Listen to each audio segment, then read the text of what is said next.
جب کوئی دعا قبول ہونے میں وقت لیتی ہے تو تمہیں لگتا ہے کہ بس اب کہانی ختم ہو گئی، اور پھر انسان وہ دعا مانگنا ہی چھوڑ دیتا ہے۔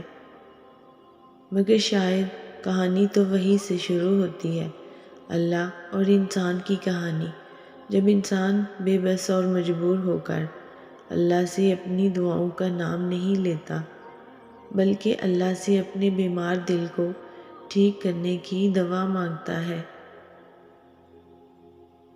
وہ وقت، وہ لمحہ جب ٹوٹ کر پھر سے کھڑا ہونا، وہ وقت جب موو آن کرنے کے لیے تہجد کے اس معجزے کا سہارا لینا، وہ وقت جب روتے ہوئے بھی شکوہ نہ کرنا کہ کہیں اللہ ناراض نہ ہو جائے۔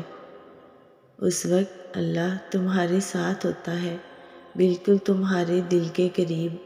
وہ تمہیں دیکھ رہا ہوتا ہے کہ کیسے تم صبر کر رہے ہو، صرف اسے راضی کرنے کے لیے تم مسکرا رہے ہو، اپنا درد بھلا کر تم اس کی رضا ڈھونڈ رہے ہوتے ہو۔ ابھی بھی تمہیں لگتا ہے کہ تمہاری دعاؤں کی قبولیت میں وہ دیر کرے گا۔ 70 ماؤں کی محبت بھی جس کی محبت کا مقابلہ نہیں کر سکتی۔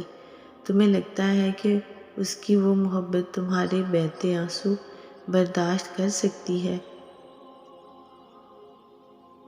اگر تم معجزات کی تلاش میں ہو تو سنو، معجزے تب ہوں گے جب تم وسوسے نکال کر یہ یقین رکھو گے کہ وہ رب کوئی نہ کوئی راہ نکال ہی دے گا، جب تم اس کے آگے سر تسلیم خم کر دو گے۔